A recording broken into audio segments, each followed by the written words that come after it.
नमस्कार, मी सिद्धेश ताकवले आणि आपण पाहताय जय महाराष्ट्र बुलेटिन मध्ये आपल्या सगळ्यांचं स्वागत। या बुलेटिन मध्ये आपण घेणार आहोत आतापर्यंतच्या 3 महत्त्वाच्या बातम्यांचा सखोल आढावा। बुलेटिनच्या सुरुवातीलाच बातमी आहे बेस्ट पतपेढी संदर्भातली। बेस्ट पतपेढी निवडणुकी संदर्भामध्ये बेस्टच्या पतपेढीच्या निवडणुकीमध्ये अनपेक्षित असा निकाल आलेला आहे। ठाकरे बंधूंच्या परीक्षेचा निकाल अखेर फेल गेलेला आहे। ठाकरे बंधूंच्या उत्कर्ष पॅनलचा एकही उमेदवार या निवडणुकीमध्ये निवडून आलेला नाहीये। कामगार नेते शशांक राव यांच्या पॅनलचे जवळपास 14 उमेदवार निवडून आले, तर आमदार प्रसाद लाड यांच्या पॅनलचे 7 उमेदवार हे निवडून आले। अनेक आरोप सुद्धा या निवडणुकीमध्ये झाले। पैशांची देवाणघेवाण झाली असल्याचा आरोप सुद्धा मनसे नेते संदीप देशपांडे यांनी केला होता, मात्र याचा काही एक परिणाम या निवडणुकीमध्ये झालेला दिसत नाहीये।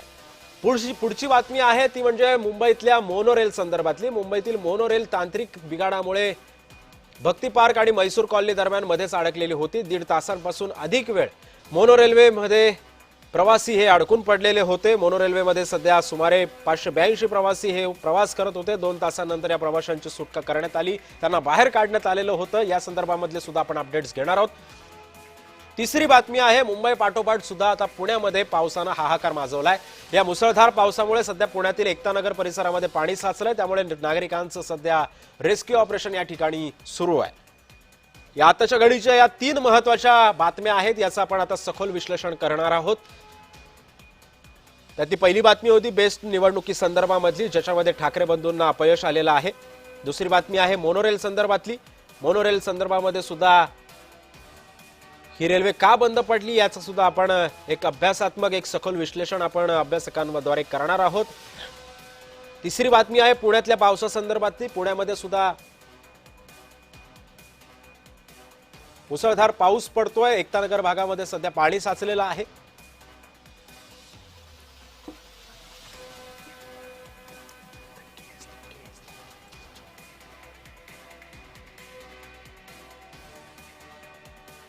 त्यामुळे आपण पाहतो या आताच्या घडीच्या या 3 महत्त्वाच्या बातम्या आहेत।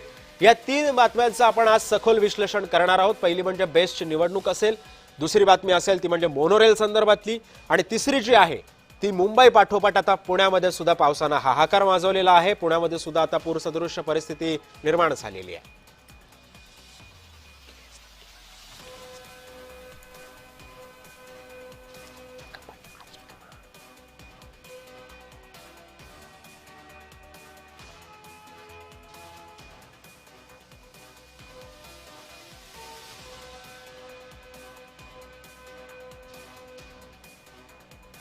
आणि याच बातम्यांचं विश्लेषण करण्यासाठी आपल्यासोबत मान्यवर सुद्धा जोडले गेलेले आहेत।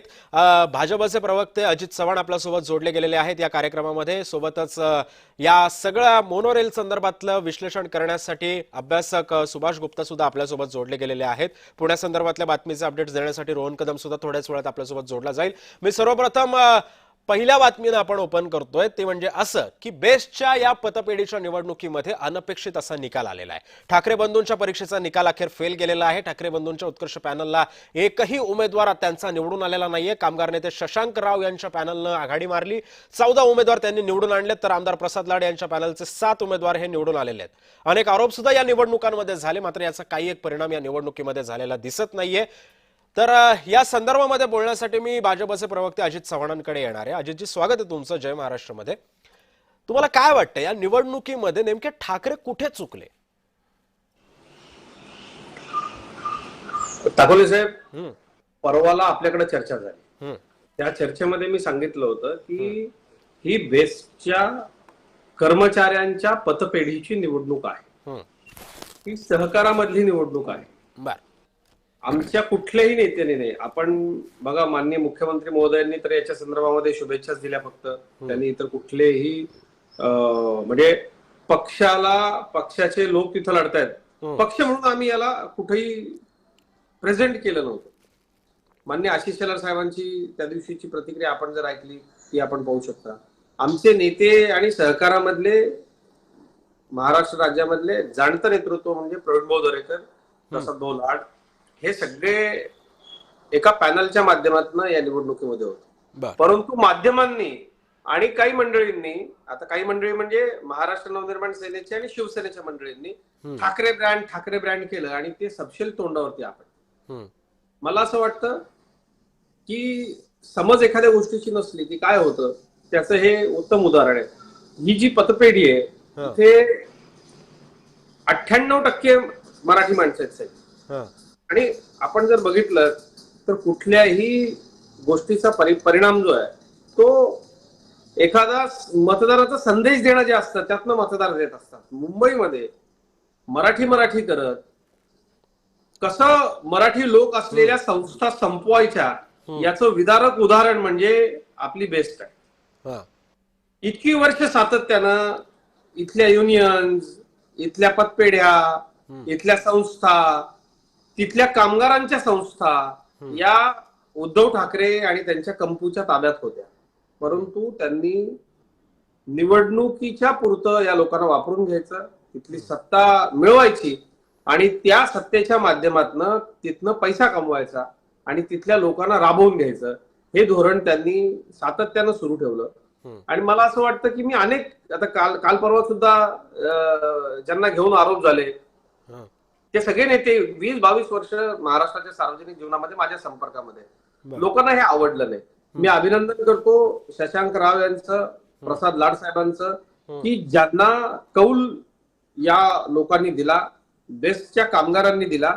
आणि मला असं वाटतं की ज्या पद्धतीनं आमचे प्रसाद लाड, प्रवीण दरेकर यांच्या मार्गदर्शनाखाली बेस्ट मधले अधिकारी कर्मचारी तिथं सहकारामध्ये काम करतायत, ते काम अधिकारी कर्मचाऱ्यांना भावलं आणि त्यांना असं वाटलं की ही मंडळी निश्चितपणे आपलं नेतृत्व करण्यास लायक आहेत, कारण त्यांच्या घरांचा प्रश्न असेल, इतर काही प्रश्न असतील, त्याच्या संदर्भामध्ये खूप चांगली आणि सकारात्मक कामं त्यांनी केली. पण अजितजी, या निवडणुकीमध्ये एक गोष्ट प्रामुख्याने असं सुद्धा बोललं जात आहे की आता ह्या सगळ्यामध्ये ठाकरे बंधूंची एकी असेल आणि दुसरी गोष्ट म्हणजे याच्यामध्ये भाजप आणि या सगळ्या आघाड्यांसंदर्भामध्ये सुद्धा एक प्रामुख्याने या दोघांकडे बघितलं जात होतं. मात्र दोघांच्या भांडणात तिसऱ्याचा लाभ असा झालाय असं वाटत नाही का? किंवा मग अजून एक याचा उपप्रश्न असा होतो की मग या सगळ्या निवडणुकीमध्ये मग तुम्हाला का बहुमत मिळालं नाही? नाही, असं असतं, कोणाच्या भांडणात कोणाचा लाभ वगैरे असा अजिबात नसतो. जो काम करतो तो निवडून येतो.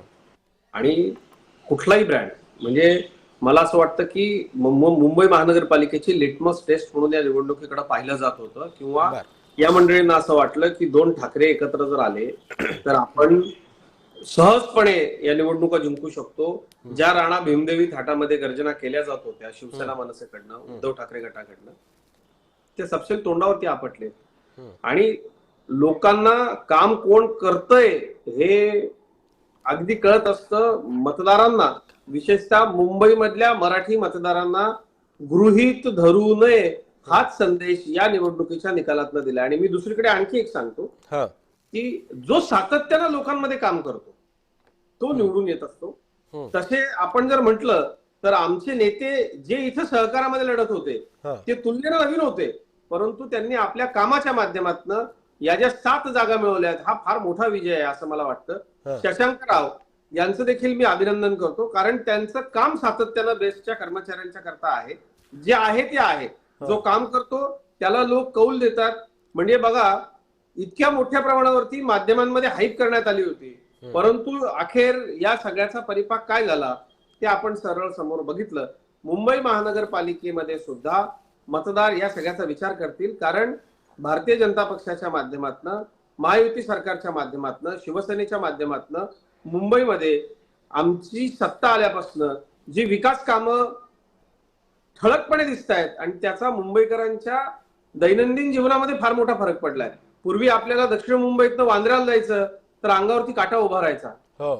आज एका टॅक्सीवाल्याची प्रतिक्रिया फार बोलकी होती. तो म्हणाला की साहब फडणवीस साहब को आप थैंक यू बोलना, मोदी जी को थैंक यू बोलना, ये हमारे जीवन में बहुत बड़ा बदलाव है.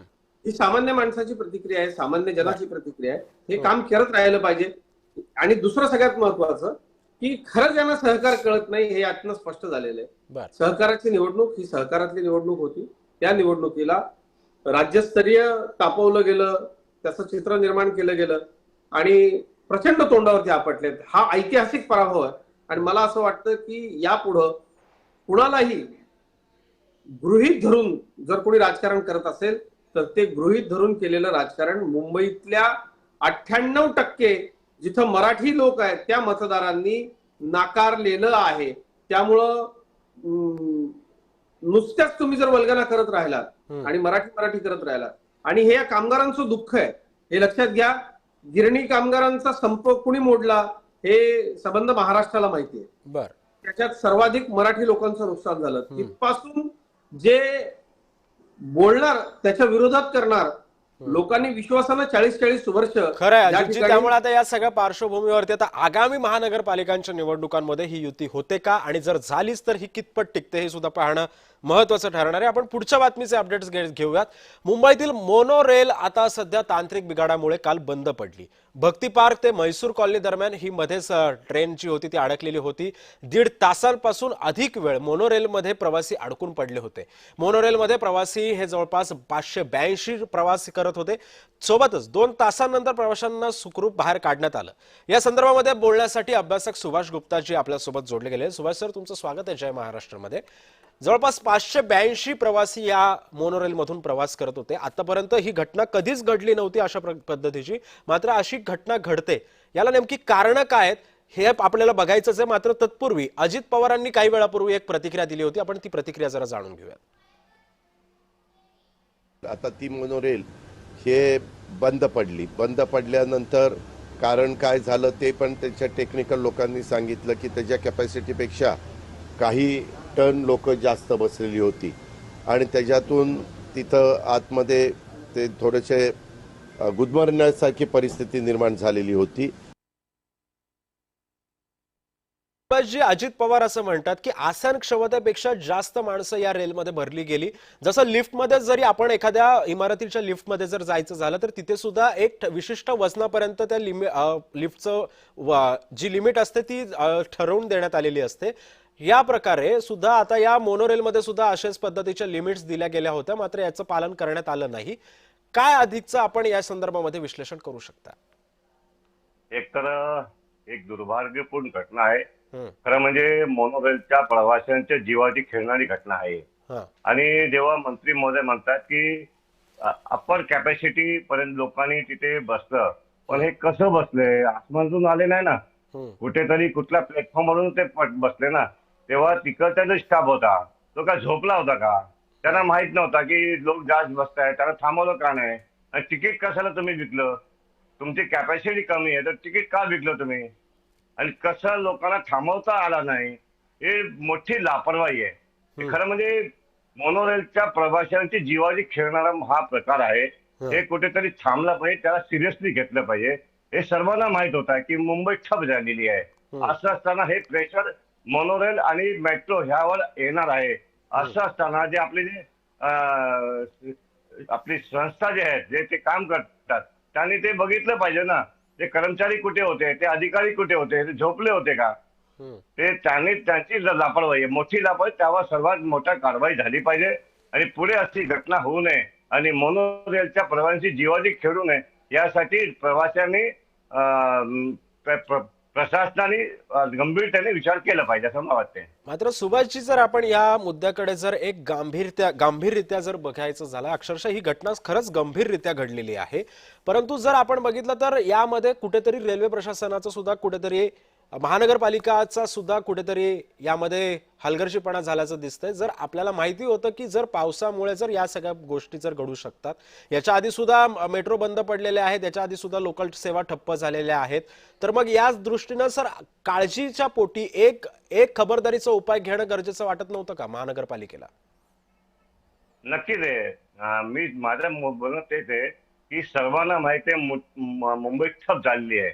असं असताना हे प्रेशर टोटली मोनोरेल, त्यांना लोकांना पर्याय दोनच होता, एक तो मोनोरेल किंवा मेट्रो. असं असताना तिकडचे जे अधिकारी आहे, महानगरपालिका, राज्य प्रशासन आहे, त्यांनी तिथे लक्ष घातलं पाहिजे होता की लोक कसं सुखरूप आपल्या घरी जाऊ शकतात. पण हे न करता लोकांनी फक्त माध्यमातून फक्त हे केलं, बाकी हे लोकांना आपल्या वारेवर सोडलं असं मला वाटतंय की त्यांना थांबवलं असता. आणि दुसरी गोष्ट, 1.5 ते 2 तास लोक आतमध्ये अडकले होते, त्यांना असं घबराट होती. तर हे पेट्रोल व्यवस्था काय आहे त्याची हे पण लक्ष घातलं पाहिजे की अशा परिस्थितीमध्ये लोकांना हवा तरी मिळू दे, यासाठी काय व्यवस्था आहे? इतकी उंचीवर मोनोरेल आहे की लोक उतरू शकत नाही. आज 2-2, 3-3 तास लागला तिथे व्यवस्था करायला, लोकांना बाहेर काढण्यासाठी. खरं म्हणजे दुर्भाग्यपूर्ण घटना आहे. आणि ह्याची पॅरलल व्यवस्था असं झाल्यावर काय करता येईल, बंद झाल्यावर काय करता येईल, हे सर्व विचार केलं पाहिजे. आणि प्रशासनाने ह्यासाठी एक टीम बनवून त्याचा उपाययोजना केली पाहिजे असं मला वाटतंय. नक्कीच. त्यामुळे आपण आता मुंबई पाठोपाठ पुण्यामध्ये सुद्धा पावसानं हाहाकार माजलेला आहे. आपण आता या बातमीमधले सुद्धा अपडेट्स घेणार आहोत. या मुसळधार पावसामुळे सध्या पुण्यामधल्या एकतानगर भागामध्ये पाणी शिरलेलं आहे आणि त्यामुळे सध्या नागरिकांचं जनजीवन हे विस्कळीत झालंय. रेस्क्यू ऑपरेशन सध्या तिथे सुरू आहे. माझा प्रतिनिधी रोहन कदम सध्या आपल्यासोबत जोडला गेलेला आहे. रोहन, सध्या रेस्क्यू ऑपरेशन कुठपर्यंत आलेलं आहे आणि आता किती नागरिकांचं स्थलांतर करण्यात पालिकेला यश आलंय? सिद्धेश, खरं तर खडकवासल्यातून आता 40,000 क्युसेक्सने जे आहे ते पाणी या सगळ्या ठिकाणी सोडलं गेलेलं आहे आणि सकाळपेक्षा जे आहे ते आता पाणी पातळी या सगळ्या एकतानगर सोसायटीमध्ये वाढलेली पाहायला मिळते. आपण जर पाहिलं तर सकाळी काहीसं कमी प्रमाणामध्ये पाणी होतं आणि आता जे आहे ते नदीपात्रातून बाहेर सगळं पाणी जे आहे ते येताना सुरुवात झालेली आहे. आपण अगदी नदीपात्र प्रेक्षकांना दाखवूयात आणि कुठून पाणी सगळं जे आता सोसायटीमध्ये आणखीन शिरतंय ते देखील चित्र पाठवूयात. आपण जर पाहिलं तर हे समोर नदी जी आहे ते आपल्याला दिसते आणि या नदीतून सगळं पाणी आता एकतानगर सोसायटीमध्ये येतंय. खरं तर कालपर्यंत पाठीमागून जे आहे ते सोसायटीमध्ये पाणी होतं, परंतु आता मुख्य रस्त्यावरतीच पाणी जे आहे ते आता नदीपात्रातून येताना पाहायला मिळतंय. कारण का नदी जी आहे ती दुथडी भरून वाहते. कालपासून काही जणांचं जे बेसमेंटवरती राहतात अशा लोकांचं जवळपास 250 ते 300 लोकांचं स्थलांतर करण्यात आलेलं होतं. आज देखील 50 ते 60 लोक जे आहेत ते स्वतःहून त्या ठिकाणी स्थलांतरित होण्यासाठी गेलेले होते. परंतु आता जी आहे ती परिस्थिती आणखीन काहीशी बिकट पाहायला मिळते. कारण का अगदी गुडघाभर पाण्यातून या सगळ्या लोकांना जे आहे ते सोसायटीतून बाहेर पडावं लागतंय. कारण का सध्याच्या घडीला 40,000 क्युसेक्सने हे सगळं पाणी सोडलेलं आहे. अनेकांच्या काहींच्या गाड्या ज्या आहेत, फोर व्हीलर असतील, टू व्हीलर असतील, त्या आतमध्ये पार्किंगमध्ये अडकल्याची माहिती या नागरिकांनी बाहेर येऊन सध्या महापालिकेच्या यंत्रणेला दिलेली आहे. परंतु सध्याच्या घडीला ही पाणी पातळी वाढते. त्यामुळे जर का घाटमाथ्यावरती पाऊस सुरू राहिला आणि 40,000हून अधिक क्युसेक्सने पाणी सोडावं लागलं तर मात्र एकतानगरीचं चित्र वेगळं दिसू शकतं. त्यामुळे सध्या सगळ्या प्रशासनाच्या यंत्रणा ज्या आहेत त्या या ठिकाणी पोहोचलेल्या आहेत. आपण जर पाठीमागे पाहिलं तर अग्निशामक दल असेल किंवा इतर यंत्रणा असतील, या सगळ्यांकडून येऊन इथं काळजी घेऊन काम केलं जात आहे. कारण का सगळी यंत्रणा इथं बोलवण्यात आलेली आहे. लाईट्स ज्या आहेत त्या बंद करण्यात आलेल्या आहेत. कारण का सगळ्या फुटपाथवरती आणि रस्त्यावरती पाणी आता पोहोचलेलं आहे. तसेच जवान जे आहेत ते या ठिकाणी अग्निशामक दलाचे तैनात करण्यात आलेले आहेत आणि त्यांच्या माध्यमातून जर का कोणाला रेस्क्यू करावं लागलं किंवा जे अजून देखील 3ऱ्या-4थ्या मजल्यावरती लोक राहत आहेत ते घराबाहेर पडत नाहीयेत, कारण का त्यांना वाटतंय की आपल्यापर्यंत पाणी पोहोचणार नाही आणि अशा लोकांना जर का काही व्यवस्था करावी लागली तर त्यांना जर का बाहेर काढावं लागलं तर आपत्कालीन यंत्रणा जी आहे ती देखील सज्ज झालेली आपल्याला पाहायला मिळते. त्यामुळे एकंदर या सगळ्या परिसरामध्ये सध्या पाण्याचा ओघ जो आहे तो वाढताना पाहायला मिळतोय. पाणी मोठ्या प्रमाणामध्ये या ठिकाणी आणखीन एकतानगरीमध्ये येताना पाहायला मिळतोय. पाण्याचा ओघ वाढतोय. खडकवासला आणि पानशेत मधून सध्या पाण्याचा विसर्ग मोठ्या प्रमाणामध्ये पुण्यामध्ये होतोय. हे सगळं होत असताना पाण्याचा ओघ वाढतोय, पाणी साचायला सुरुवात झालेली आहे. पाणी सुद्धा साचतंय. पाणी अजून पण काल जेवढं साचलंय तेवढंच पाणी तिथे दिसतंय. याच्यापेक्षा सुद्धा आता अजून पाणी वाढण्याचा धोका तिथे संभावतोय. या पार्श्वभूमीवरती आता पालिका प्रशासन तर पाण्याचा निचरा करण्यासाठी कुठल्या पद्धतीची पावलं उचलत नाहीये किंवा आले असतील तर त्यांचे प्रयत्न या संदर्भामध्ये आता कशा होत आहेत?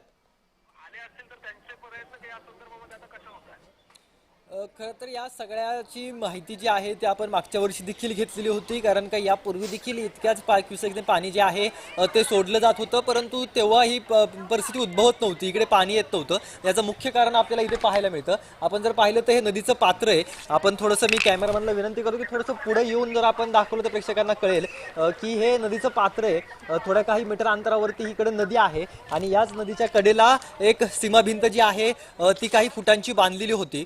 परंतु काही पर्यावरण प्रेमींनी जी आहे ती नदीचा अडथळा होतोय म्हणून ही भिंत पाडून टाका, नदीच्या प्रवाहाला अडथळा होतोय म्हणून कोर्टामध्ये जाऊन ही भिंत जी आहे ती पाडली गेली आणि त्यानंतर जे आहे ते हे सगळे प्रकार होताना पाहायला मिळायला लागले. त्यानंतर जे आहे ते पाणी या ठिकाणी येण्यास सुरुवात झाली आणि अगदी ती भिंत अति मोठी होती. त्यामुळे या सगळ्या सोसायटींचं रक्षण त्याच्या माध्यमातून होत होतं.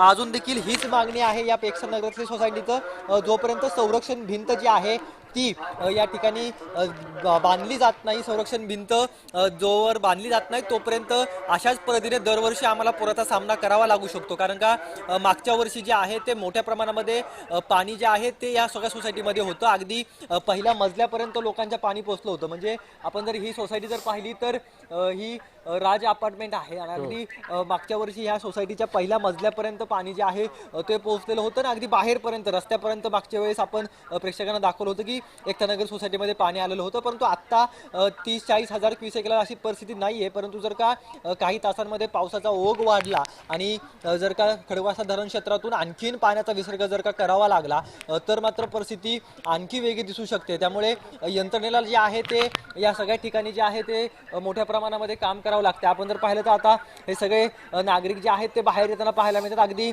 आपल्या लहान लहान मुलांना घेऊन ह्या सगळ्यांनी जे आहे ते बाहेर आलेले पाहायला मिळत आहेत. कारण का आपल्याला प्रत्येकाचा जीव वाचवायचा आहे. कारण का सगळेजण जे आहेत ते पहिल्या मजल्यावरती दुसऱ्या मजल्यावरती आपण सेफ आहोत असं म्हणून अजूनपर्यंत थांबलेले आहेत. अगदी टेरेसवरून देखील अनेक जण जे आहेत ते सगळं पाऊस पाहत आहेत. परंतु जर का पाणी पातळी वाढली तर चित्र कदाचित वेगळं असू शकतं. त्यामुळे या सगळ्यांना स्थलांतरित करणं अतिशय महत्त्वाची गोष्ट बनलेली आहे. त्यामुळे या सगळ्यांना आता योग्य ठिकाणी जे आहे ते पोहोचवलं जातंय आणि त्यांची व्यवस्था जी आहे ती केली जाते. सगळ्यात महत्त्वाची बाब म्हणजे घाट माथ्यावरती अजून देखील पाऊस जो आहे तो पडतोय आणि त्या ठिकाणी जाण्यासाठी निघाले. आता हे सगळे आपण पाहतोय की स्थलांतरित होत आहेत. हे सगळे पुणेकर आहेत आणि या सगळ्या एकतानगरच्या सोसायटींना लोकांना जे आहे ते व्यवस्थित एक ठिकाणी जे आहे त्यांची सगळ्यांची व्यवस्था करण्यात आलेली आहे. तिथे तुम्ही जावा अशा प्रकारचं आव्हान खरं तर काल सायंकाळपासून महापालिकेच्या वतीने प्रशासनाच्या वतीने केलं जात आहे. काही प्रमाणामध्ये काल लोक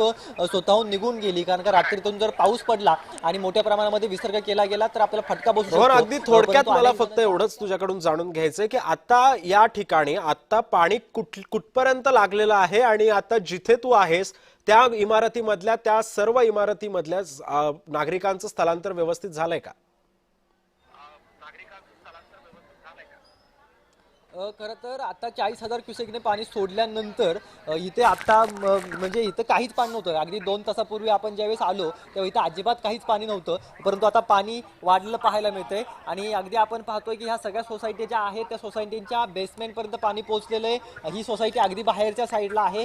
तरी देखील या सोसायटीच्या आता पायऱ्यांपर्यंत पाणी आलेलं आहे. अजून थोडंसं पाणी वर गेलं तर यांच्या देखील बेसमेंटमध्ये पाणी जे आहे ते जाईल. त्यामुळे या सगळ्यांची भूमिका हीच आहे की जर का पाऊस पडला तर मात्र या सगळ्यांचं अवघड होऊ शकतं. त्यामुळे या लोकांना स्थलांतरित करण्याची भूमिका प्रशासनाने सांगितलेली आहे. प्रशासन त्यांना वारंवार सांगतंय की तुम्ही जे आहे ते स्थलांतरित व्हा. परंतु दुसऱ्या आणि तिसऱ्या मजल्यावरचे लोक अजूनही स्थलांतरित होत नाहीयेत. परंतु घाट माथ्यावरचा पाऊस थांबला नाही आणि जर का भविष्यामध्ये पाणी पातळी जर का वाढणार असेल आणि जास्त क्युसेकने जर का पाण्याचा प्रवाह करावा लागला तर मात्र प्रशासनाला यांना जे आहे ते रेस्क्यू करून बाहेर काढावं लागेल. नक्कीच धन्यवाद रोहन तू दिलेल्या अधिक माहितीबद्दल. आणि आपल्यासोबत 2 पाहुणे सुद्धा आमच्या सोबत जोडले गेलेले होते. ते म्हणजे भाजपचे प्रवक्ते अजित चव्हाण आणि अभ्यासक गुप्ताजी सुद्धा आपल्यासोबत जोडले गेलेले होते. धन्यवाद सगळ्यांचे.